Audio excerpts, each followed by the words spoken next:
मोर लगी वही बहारे, लगी वही बहारे, ओ बुलन लाती गुलजारी, लगी वही बहारी, ओ बुलन लाती गुलजारी, इन अंगनत मोर लगी वही बहारी, इन अंगनत मोर लगी वही बहारी, लगी वही। आज आई भला सजोरी वे तेरा चंदा सा हेलो आने कमरे में हली रसूल अदा करो। हेलो हेलो हेलो अब्बा हेलो की अबे क्या कर रहे क्यों हारो सो लेबू आप तो कोई नहीं में रे लमारी अरे वे ते मनवा हते काडे हलने छोरा दे अब्बा हल अच्छा मुबारक तो के मुबारक अरे मुरादाबादी ये मुझे मुराद मुबारक दे अब्बा मुबारक मुझे चाचा मुबारक मुझे मुबारक मुझे प्यारी सस अदा मुबारक मुझे अज माता जो खुश है आओ बा अल्लाह कंदो त सजी जिंदगी इए ता भाईर पाण में खुश होंदो यो त शहजादी भी वनो में वेजी वई खेरत इंशाल्लाह बाबा अरे हमेशा ये प्यार मोहब्बत सा रहंदासे जेको झेड़ो झटी हो न वो ही खत्म हो बस झेड़ो झटी बने ना है करणो कैसा झेड़ो की वाटे जेड़े झेड़वा चाचा सुभाणे निकाह कराए लाऊं लाराए शादी जी सबनी रस्मन मा जान छडाई विंदासे ऐ पो बी रात सोन जो देगड़ो भी खुदा कंदो बाहर अची विंदो ऐ अस सब अमीर थी विंदासे झेड़ा थींदा आहिनि सुञाए पते बाबा जॾहिं असां अमीर थी वेंदासीं त पोइ झेड़ा छा बाबा असां सही पिया चऊं न हाँ हाँ बिल्कुल बिल्कुल सही तो चवे पियो चाचा पो तू खामोश छो हां तुझे चेहरे ते का खुशी नजर कोन थी अचे मां सोचां थो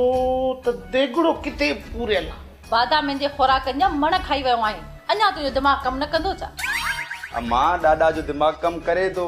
करेस तो दिमाग़ जेकर दिमाग़ कम न करे था तो शहजादी ऐं मुंहिंजी शादी कीअं कराया हाणे भलो थियो सभिनी जे निभाग जा ॾींहं ख़त्म थी विया सुभाणे खां वठी असांजे घर में भाग जा लामारा हूंदा एतिरी त असांखे मिल्कत अची वेंदी एतिरी त मिल्कत अची वेंदी जो सॼी ज़िंदगी खपाइण जी कोशिशि कंदासीं न त बि खुटी न सघंदी कीअं बा भाग जा दरवाज़ा त खुलिया पिया आहिनि पर तव्हांजो किरो तो त ख़त्म थिए न पुट ओ बाबा असांजो किरो त सम्झो ख़त्म ये सब खीर खंड खीर खंड ई थियो इन करसा जे पातरन को गड थी आयो